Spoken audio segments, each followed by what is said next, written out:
Los restos sueltos o falsificados de Nietzsche, escorias sacadas justa o injustamente de la República, de Platón y de Heidegger, varios cuentos raciales, políticos y económicos, todos destinados a rebajar la dignidad del hombre, a convertirlo en una bestia obediente, apta para servir los designios del fascismo.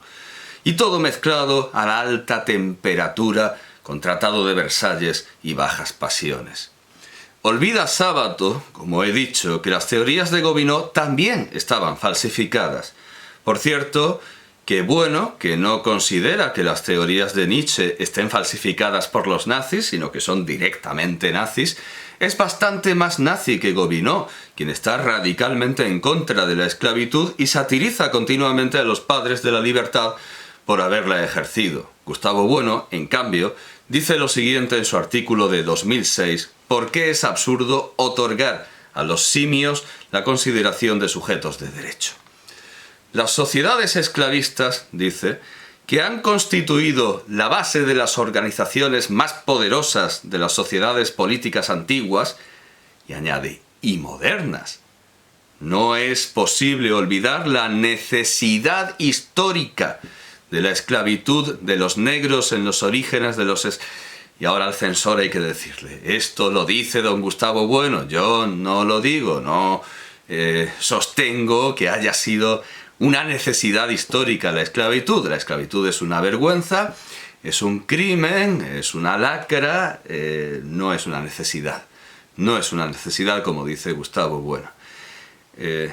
Que, como digo, es quien con su única responsabilidad, y yo reproduzco sus palabras, pero no las apoyo, censores de YouTube, es quien dice: no es posible olvidar la necesidad histórica de la esclavitud de los negros, en los orígenes de los Estados Unidos de Norteamérica como potencia actual.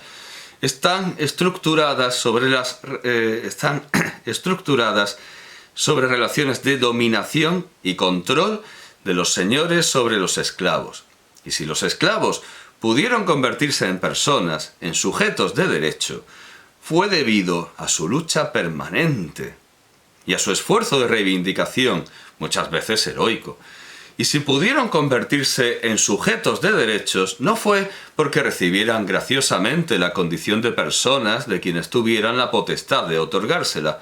Fue debido a que alcanzaron el poder y la racionalidad, por tanto, para administrarlo, para conquistar su nueva condición.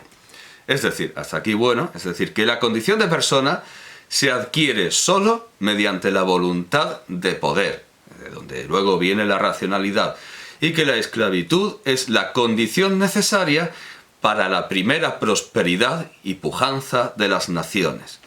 En la cosmovisión de Gustavo Bueno asume rango de necesidad la existencia de señores y siervos, de caudillos y huestes, de escolarcas y discípulos.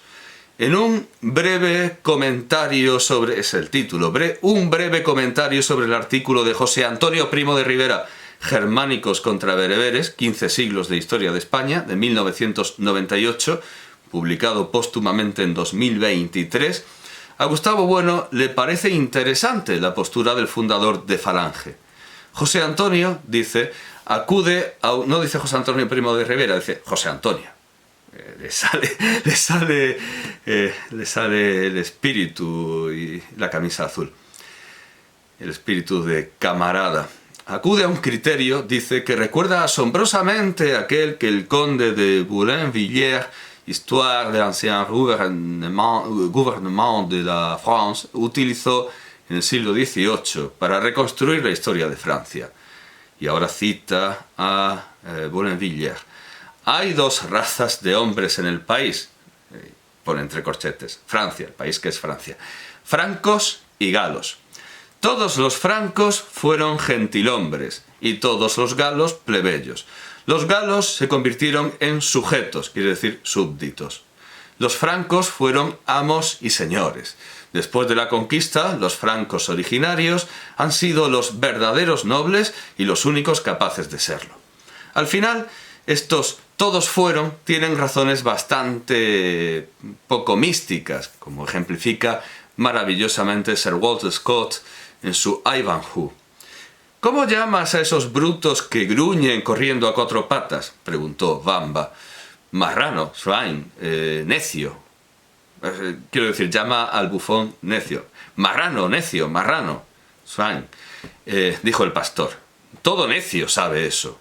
«Y marrano, swine», dice Wamba, «es buen sajón», dijo el bufón.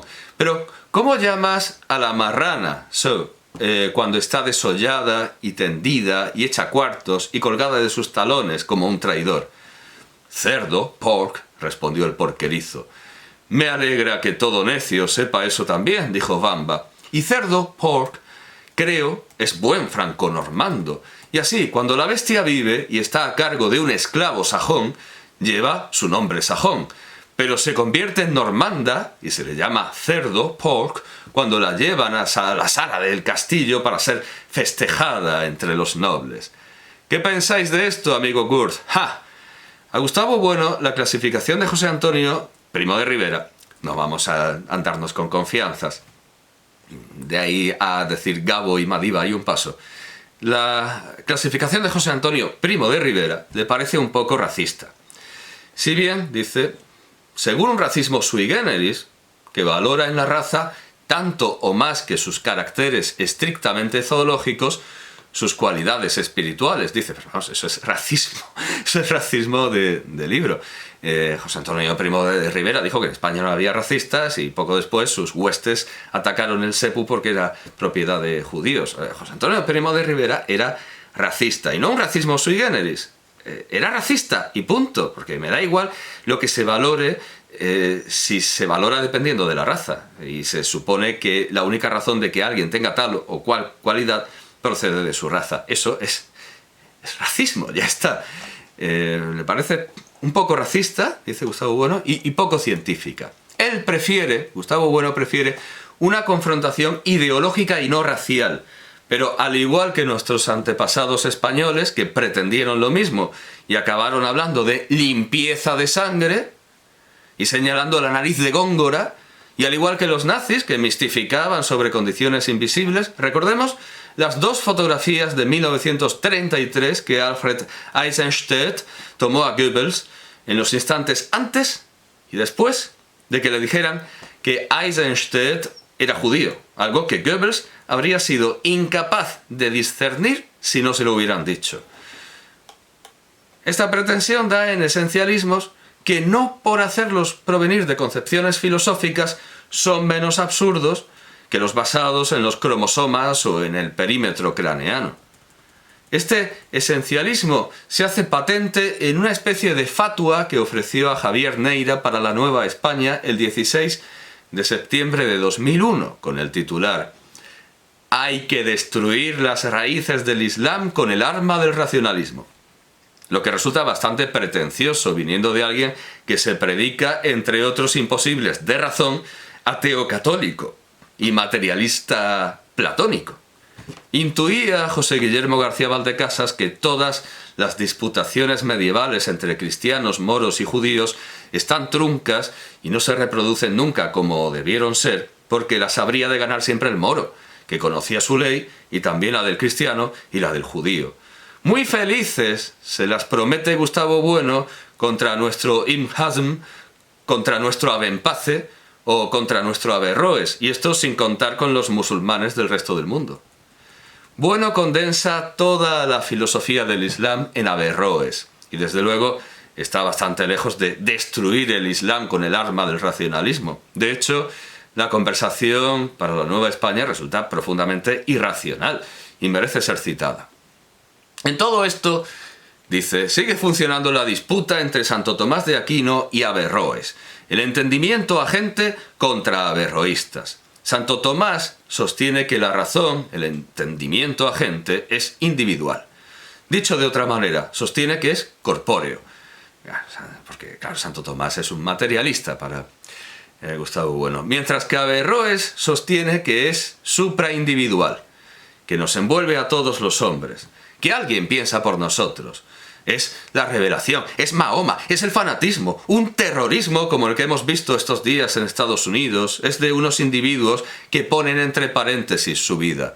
Eso solo sucede entre los budistas, sean los bonzos que se queman o los kamikazes, y entre los musulmanes. ¡Nunca se da en un europeo o en un americano! Así como el terrorismo individual o el de ETA es, hablando en términos matemáticos, propio de cantidades despreciables, el terrorismo musulmán es de otro orden, no se trata de cantidades despreciables, eso es lo que aterra. El Islam no tiene faz visible, pero la red está extendida por todos los países islámicos. En el planeta solo hay un orden, el nuestro. Mejor o peor, solo hay el orden de los Estados Unidos y sus aliados, que somos nosotros. Está vinculado al capitalismo. Este terrorismo hace 20 años sería atribuido a la Unión Soviética y bombardearíamos Moscú. Pero ahora ya no. Por eso los Estados Unidos tienen la impresión de ser los dueños del mundo y los garantes de la moral y de las buenas costumbres. Y todo lo que no es eso es terrorismo. No preveían un movimiento antiglobalización con una ideología compacta. Pero no es el Islam. Insisto en que no se debe echar la culpa al Islam como tal organización. Pero este terrorismo globalizador y organizado, internacionalmente, solo se concibe en el Islam. Y el entrevistador dice, es que Oriente... Es lo que dice, es que Oriente... Y lo corta. Los japoneses también están dispuestos a morir, que por cierto es algo muy distinto a ser héroe. Héroe es el que está dispuesto a morir, pero no a matarse. Está dispuesto a que lo maten, pero no a matarse. Pero un musulmán está dispuesto a matarse, a inmolarse. Para nosotros inmolarse es pecado, es absurdo. Están dispuestos a inmolarse, y eso es un arma de guerra eficacísima. No está en las reglas del juego. Se supone que nadie quiere morir. Esas cosas, como lo del entendimiento agente y el cuerpo, parecen abstractas, pero resulta que funcionan cuando se estrellan dos aviones contra las Torres Gemelas. No hay nada más concreto que la abstracción. Eso es lo que aterroriza. Bueno, hasta aquí la conversación. Es, desde luego, difícil repasar todos los errores y contradicciones en los que incurre Bueno sin dejarnos nada. En primer lugar, que el entendimiento en Averroes sea supraindividual lo hace objetivo e impide tener que dar la razón a los psicologismos esos que tanto molestan a Bueno, que tanto detesta a Bueno y que personifica en Lutero, a quien condena por hacer lo contrario de lo que hace Averroes, como vimos en una entrevista de 2000 con Javier Neira, otra vez, para el magazine de la Nueva España, otra vez. Claro, porque España no es una cantidad despreciable, esa es la cuestión. La Europa real, efectiva, es la del capitalismo industrial de origen luterano. Y dice Neira, ¿luterano? Lutero es el mal, el principio del mal. Lo he leído mucho y es el representante genuino del irracionalismo frailuno, del subjetivismo puro, la antítesis del racionalismo. No hay una figura similar en todo el mundo griego. Es un fraile agustiniano llevado al límite. Está totalmente desesperado. Confía en un Dios, en una fe transmitida a través de la Biblia, a través de Gutenberg. Es la fe. Y en el catolicismo esto no ocurre, porque lo importante son las obras. La fe queda muy domesticada por las obras y eso da mucho más margen a la duda, a la crítica y a la razón. Dice Neira, ¿para los católicos importan los hechos? Sí, dice Bueno, si robas no cuentan los sentimientos, eso de arrepentirse, sino los hechos, devolver lo robado. Esta nueva cita también es un condensado de errores, falacias y mentiras, aparte de la clásica y platónica condena a la escritura a través de Gutenberg. A Bueno no le gusta la cultura católica porque, según él, consiste he dicho que a Bueno le gusta la cultura católica. Siempre intenta pensar de modo paradójico para que la gente crea que es verdad, porque como es absurdo tiene que ser verdad. A Bueno le gusta la cultura católica porque, según él, consiste en no leer, volviendo en motivo de orgullo una acusación recurrente de los protestantes y que Fernán Caballero, en polémica con George Borrow, con Don Jorgito el inglés, intentó solventar demostrando que los españoles sí leían la Biblia porque llamaban a un pez de San Pedro.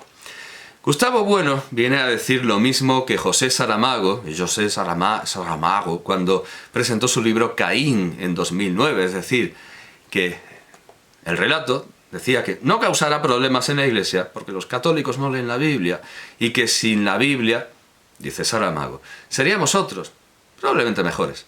Pero paradójicamente, bueno, se declara católico.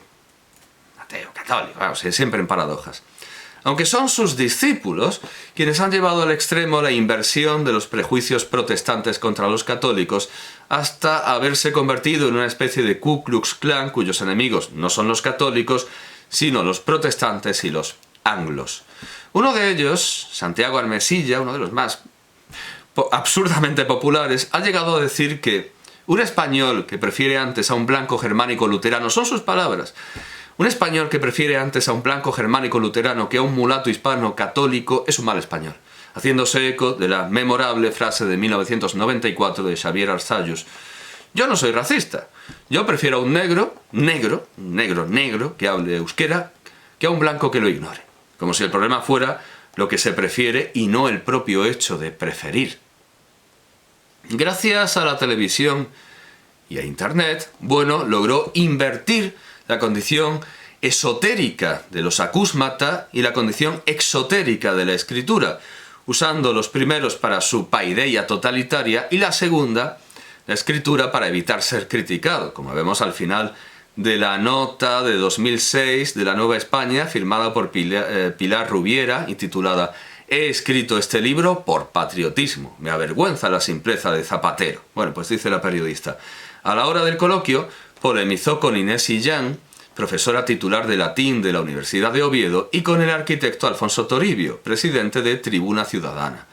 La primera quiso rebatir sus argumentos sobre el pensamiento Alicia, pero el profesor no aceptó su réplica, porque aún no había leído su libro.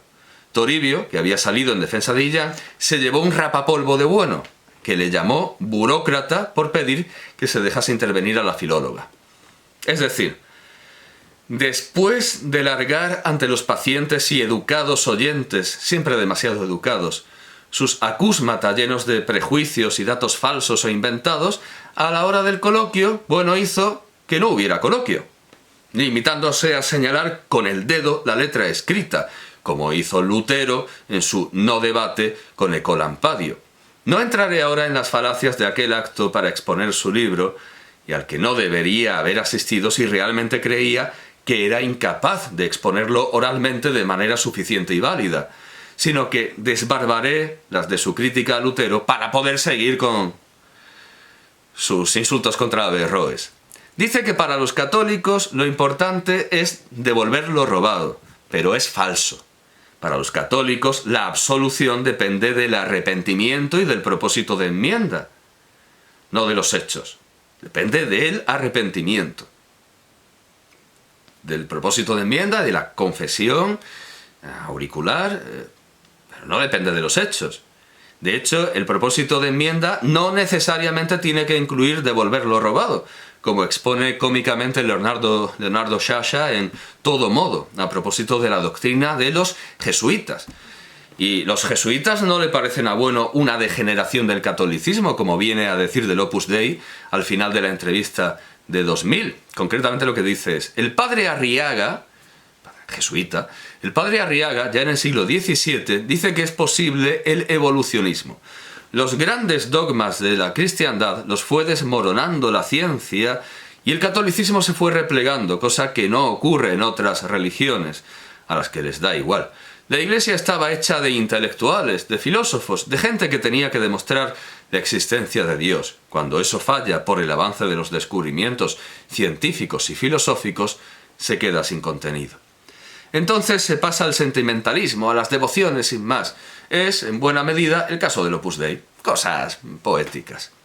Esto lo dice en apoyo a su doble ariete contra el Islam y contra Lutero.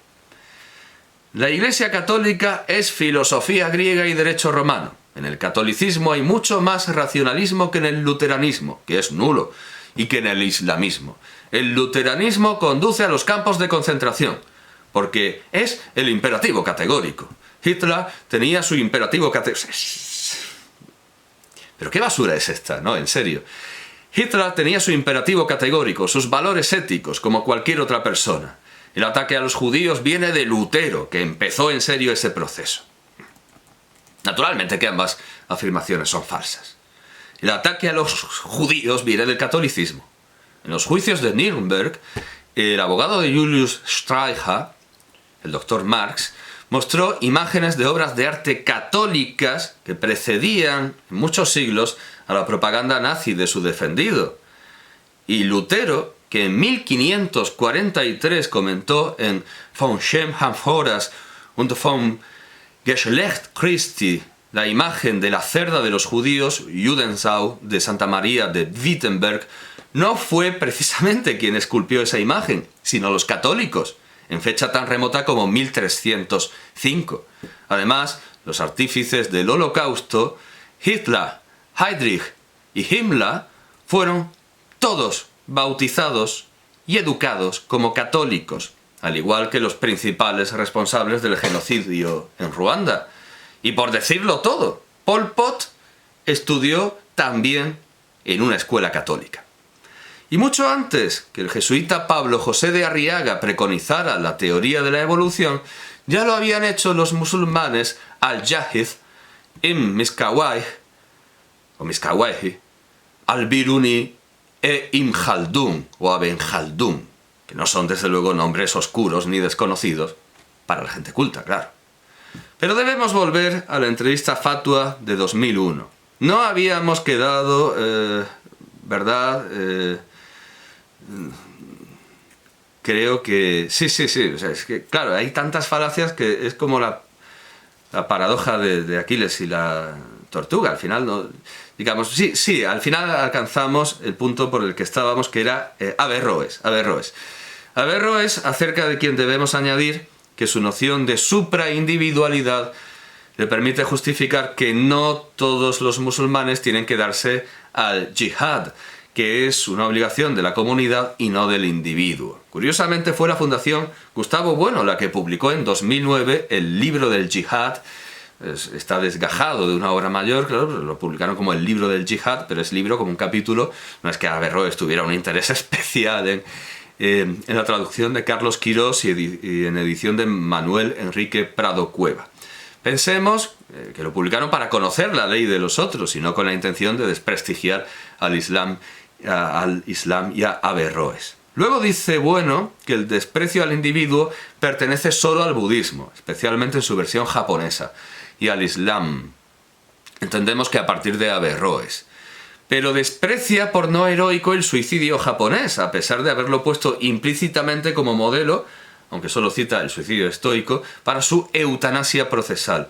Y si quien no asume el suicidio a la japonesa es para él un imbécil moral, entendemos que quien sí lo hace ha de tener cierta dignidad moral que ahora ningunea. Dice que el terrorismo individual, es cita suya, el terrorismo individual es mágico, es propio de quien cree que tirando una bomba en el liceo va a conseguir destruir la burguesía internacional. Pero, como siempre, falla en sus conocimientos de primer grado. Ni el anarquista del liceo, ni el que asesinó a Cánovas, pretendían destruir la burguesía internacional, sino que declararon que pretendían un acto de venganza. Ese era el motivo de su atentado. Bueno, se inventa cosas. Pero lo importante es que ambos fueron agarrotados y que actuaron a sabiendas de que con casi toda seguridad serían detenidos. De modo que se autoinmolaron, sin ser musulmanes ni budistas, sino todo lo contrario, ácratas individualistas. Pero también se autoinmolaron los cristianos cordobeses en tiempos de San Eulogio, y no se puede achacar a un contagio con la doctrina de Averroes porque a este le quedaba mucho por nacer. No voy a decir que Gustavo Bueno no haya leído a Paulo Álvaro Cordubense, porque es cierto que leyó muchas cosas sin entenderlas. Y puede ser que aunque lo haya visto no se acuerde, como le ocurrió con las obras completas de San Agustín, de quien no se enteró de la misa a la media. No hay que pensar que los musulmanes y los luteranos sean los únicos hombres inferiores para Gustavo Bueno. Hay muchos más, como los homosexuales. Es hora de retomar la nota de Pilar Rubiera para la Nueva España, titulada «He escrito este libro por patriotismo, me avergüenza la simpleza de Zapatero, de 2006, que recogen estas palabras de Bueno sobre el llamado matrimonio homosexual. Dice: no hay experiencia en la antropología de una sociedad en la que exista un matrimonio de estas características. En lugar de justificar filosóficamente, no puede hacerlo religiosamente ya que es ateo, por qué se opone al matrimonio homosexual, como sí hace, en cambio, al oponerse al aborto, donde da realmente una respuesta materialista, atea, contra el dualismo mente-cuerpo que presupone la consigna mi cuerpo es mío. Uno no posee su cuerpo, sino que es su cuerpo, y además el feto no es su cuerpo. Prefiere aquí inventarse un supuesto estado de naturaleza y fundarse en un conocimiento de primer grado que es, en realidad, o desconocimiento o mentira deliberada, como demuestra la simple lectura de la apologética historia sumaria de Fray Bartolomé de las Casas, donde dice, en defensa de los indios, que si también hay entre aquestos algunos mariones y vieron uno con otro casado, no existe en ninguna sociedad, y vieron uno con otro casado, hartos quedan arriba de esta infamia señalados. Véase lo que arriba en el capítulo 198 queda dicho cómo entre los franceses, se refiere a los galos, cómo entre los franceses los mozos se casaban unos con otros. Y en el capítulo 198 esto ya es suplemento, lo importante es lo ya dicho. Y en el capítulo 198, filósofos griegos tan ejercitados y eminentes en las artes y filosofía y mucho tractar de gobernación de república, que si no eran casados, claro, por eso digo que no es relevante, si no eran casados, no estaban casados, bueno, es como un suplemento, si no eran casados, pero al menos amancebados con muchachos que traían siempre consigo. Ítem, los emperadores romanos y mayormente Adriano, que mucho había estudiado filosofía, el cual tuvo por manceba a Antinoes y después llegó su vilísima ceguedad a que fuese tan insensible que lo hiciese adorar por Dios y le ordenase fiestas y sacrificios. Porque no nos pasmemos de ver algunas de estas gentes incultas y puestas en el primero y rudo estado, y aunque hayan llegado al segundo y perfecto de policía en estos y otros vicios, y que si aquellos pudieron curarse y sanar de costumbres tan feas y tan viles con el ayuda de Dios, que los buenistas no reconocen que exista, con el ayuda de Dios, después de su sancta fe predicada y recibida, que curarse y sanar estos no será imposible. No es importante que Fray Bartolomé de las Casas no mencione que Cicerón acuse a Marco Antonio de estar casado con Gallo Escribonio Curión, ni que Nerón se casara con Esporo y con Pitágoras, ni que Estacio dijera que Earino estaba casado con Domiciano, porque todos estos matrimonios se entienden como actos de tiranía contra el derecho, aunque en el último caso es simplemente una hipérbole, un encomio, un elogio desbordado.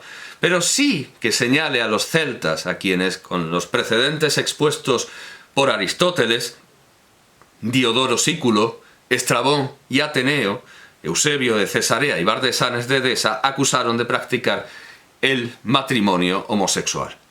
Como vemos, la crítica de Bueno no puede basarse en la religión, porque no profesa ninguna otra que no sea el culto a sí mismo, y tampoco en la razón, porque no la usa, sino en el mero prejuicio derivado del contacto epidérmico con el mundo cultural de la Biblia y los antiguos griegos, como cualquier otro español, y en especial como aquellos que, condenando la homosexualidad porque no es natural, cuando ven a los toros de Lidia, epítome de lo natural y de lo español, cubrirse unos a otros, salen diciendo que es que no tenemos que ser como animales. Eso es precisamente lo que hace Gustavo Bueno en su intervención de 2013 titulada Feminismo, Género y Posmodernidad, donde enarbola la cultura animal contra el feminismo, evitando meticulosamente, en cambio, hablar de las uniones homosexuales de pingüinos en sus soflamas y proclamas contra el zapaterismo. Durante demasiado tiempo las víctimas del nazismo gozaron de muy diferente consideración. Las víctimas socialistas fueron honradas por la Unión Soviética, incluso en detrimento de las judías, y las víctimas judías llegaron hasta a justificar un nuevo Estado, el de Israel. Los católicos canonizaron a San Maximiliano Kolbe y beatificaron a los 3 mártires de Lübeck, que en realidad eran 4, porque los acompañó el luterano Karl Friedrich Stellbrink, uno de los no pocos mártires de esta confesión durante el nazismo. Pero los gitanos y los homosexuales tardaron mucho más en hallar reconocimiento como víctimas, porque muchas sociedades los consideraban como poco menos que criminales comunes y pensaban que su recuerdo podría llevar a la idea de que Hitler tenía razón. La opinión pública, los votantes, los medios de comunicación y la legislación